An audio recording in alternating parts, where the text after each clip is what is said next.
this side of the picture here, it's like a dark tunnel. Like these lines over here just feel like boxed in. We were moved into an area called Manenberg. That's why I use this black color here, because now we're sitting there with now people like now hope, no future. As the times go on, I just keep it in my heart for remembrance, but every time I think about it, I become angry. I used to speak in a very, very aggressive way. That was because I was very, very angry and very, very bitter. We didn't realize that we had so much anger within ourselves. Ek ly aan 'n skuldgevoel. My aandeel aan die apartheidsjare kan ek nie ontken nie.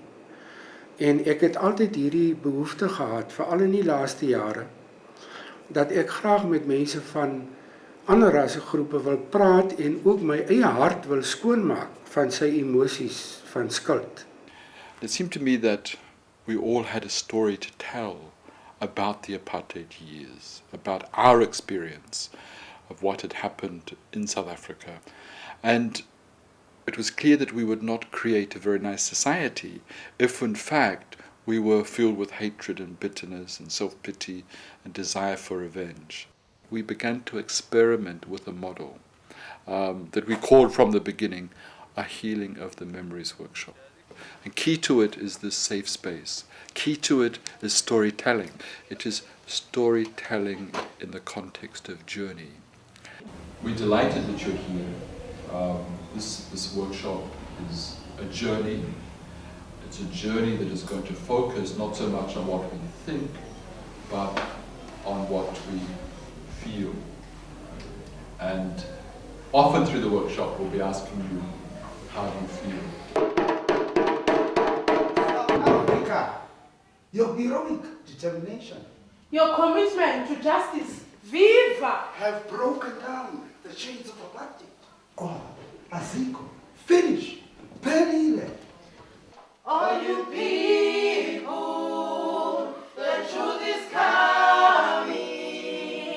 Release and soften your. All you people, the truth is coming. The drums always send shivers down my spine. All the things that happened in the 70s, that is the pain, the anger that I was carrying because I didn't have the place to let it out. It's difficult and it's painful, I think, for the majority to watch the drama.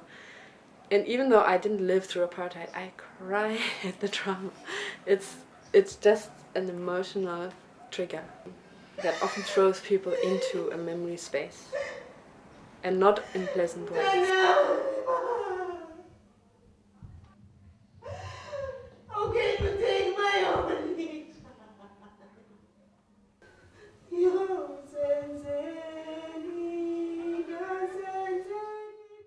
I cried. I remember when the lady played the crying mother.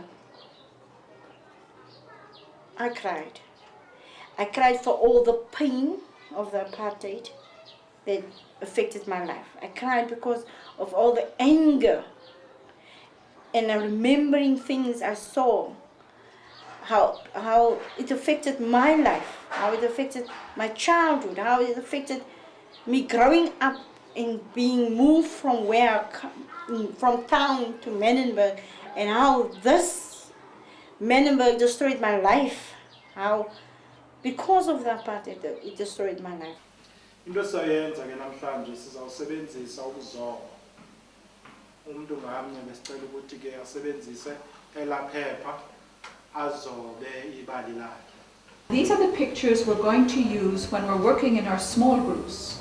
And these will be kind of a stimulus for us. We remember what we want to stay because of the picture. Because we'll remember the feeling that that picture evoked in ourselves. I thought, how the devil can you draw your feelings? How do I draw hatred? How do I draw anger? How do I draw bitterness and all those negative emotions that was engulfing me at the time?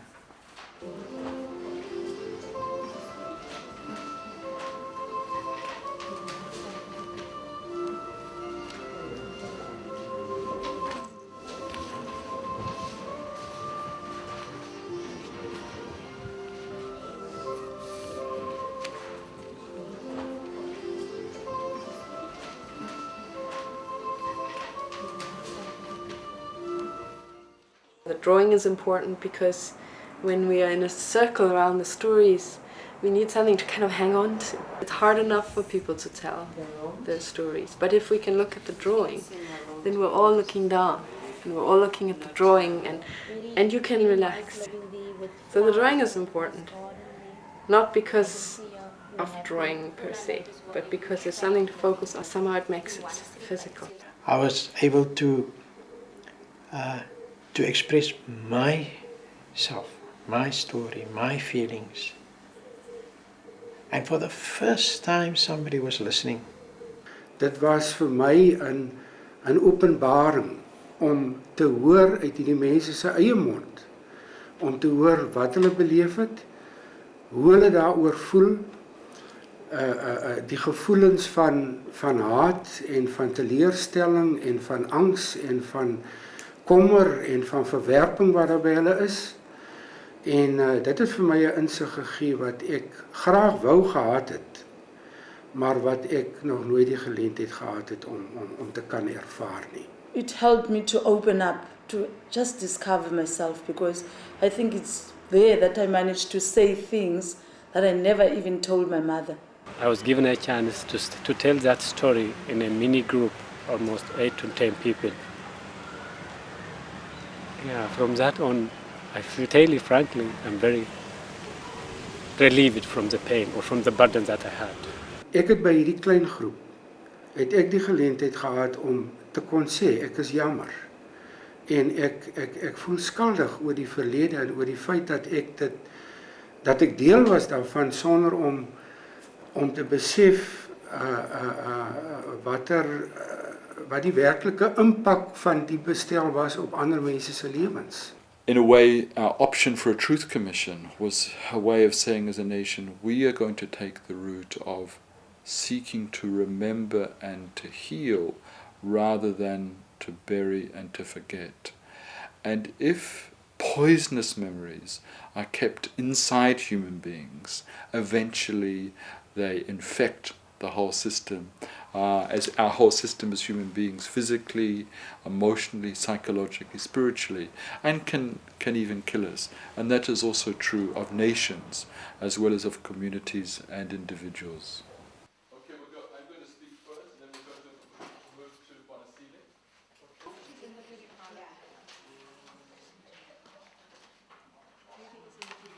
You're looking better than you looked when we first arrived. It seems people and I noticed at breakfast there was everybody seemed to be happy to be together. It was good just to relax, and perhaps some of us have never been with people of other races and other communities, just relaxing like we did last night. But you remember also last night we talked a little bit of that feelings, anger, hatred, fear, guilt, confusion, beautiful feelings and horrible feelings. We also discussed a bit about forgiveness and about how forgiveness is a journey. It doesn't just happen in an instant. It's also a choice. And remember we said that healing of memories is about acknowledging and laying to rest those things in the past which would destroy us, like hatred and bitterness. Acknowledging, but beginning to let it go, taking from the past that which is life-giving, like hope and faith and courage, and I see brave is also up there as one of the feelings. Now, this is the point of the workshop where the train, which has been concentrating on the past, begins to move towards a new direction. We begin to look towards the future. 'n ander aspek wat ek tog ook net wil uitlig is die finale die laaste dag van die workshop, waar ons 'n geleentheid gehad het om met klei 'n simbool te maak wat 'n bepaalde gevoel moes weerspieël. En dan kon ons agterna die geleentheid kry om te verduidelik wat die simboliek agter dit is wat jy tot stand gebring het, en ook dit aan iemand opdra. Dit was vir my 'n besonder emosionele ervaring.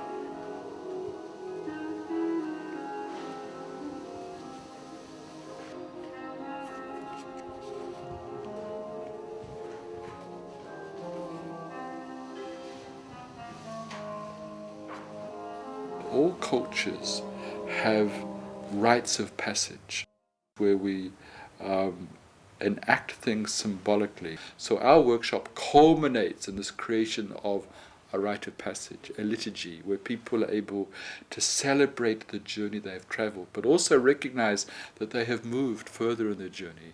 Now we're going to light the fire, and into the fire we're going to put the pieces of paper in which we've put that which is destructive in us, that we want to leave behind at this workshop, so we can travel forward with our burdens being lighter.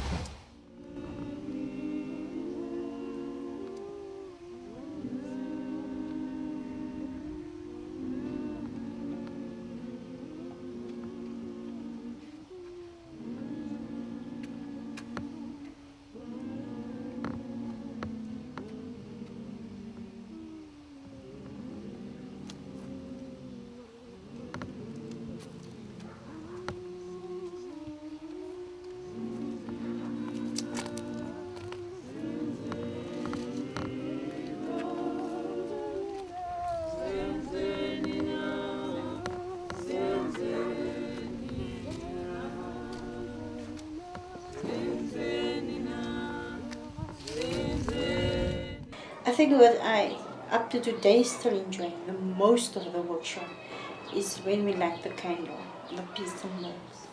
When we come to that part of the workshop, the celebration part of lighting the candle. My peace symbol is a peace dove with an olive branch, and my prayer is that peace will be spread amongst each one of us here on this workshop. The flower is a sign of hope and peace. And I'm lighting my candle in memory of those youngsters who have passed without getting a chance of forgiveness. My symbol of peace and hope to you and to the nation and to the world is a hand with uncurled fingers, which at one time was a clenched fist. I light this candle for the children who have been abused sexually, emotionally, and who is also HIV positive. Since Friday we've been on this journey, and my symbol is a footprint, because every journey begins with the first step. For me it was a very wonderful discovery that even with no hands I was able to draw. But I think the people who made these didn't have clay in mind. So I didn't make a peace symbol, but disability has taught me many lessons. And one is a very simple lesson that we can't be human by ourselves, that we need one another to be fully human. So I would say that all of you together are my peace symbol. When all the symbols are together, I love watching it. I love watching it and see that flame of hope. That's the one thing. And I know we are getting somewhere. We are going.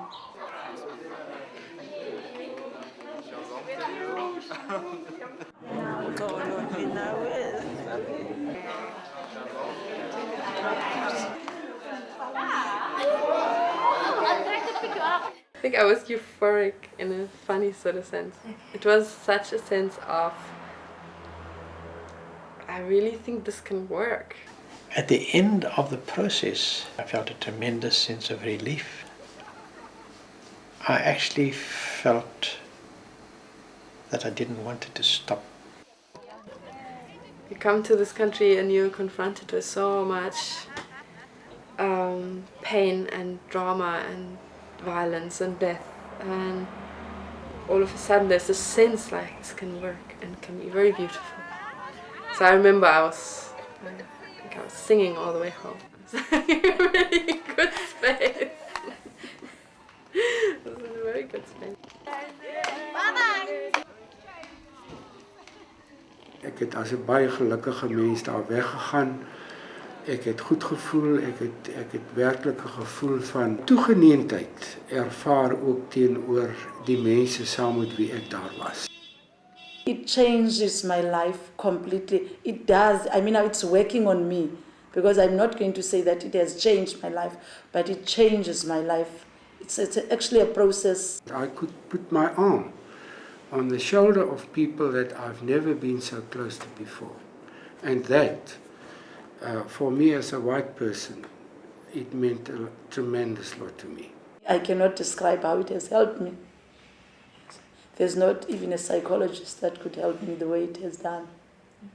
In a way, in the Healing of Memories work, I'm seeking with others to return the compliment of what was done with me and for me, to give others the opportunity for their story to be acknowledged and reverenced and recognized, because I know that's what enabled me to walk a journey from victimhood through being a survivor to becoming a victor. And I believe that that is God's will for individuals, communities and nations, that we are able to acknowledge the past and yet not be its prisoner, able to, if you like, all become wounded healers.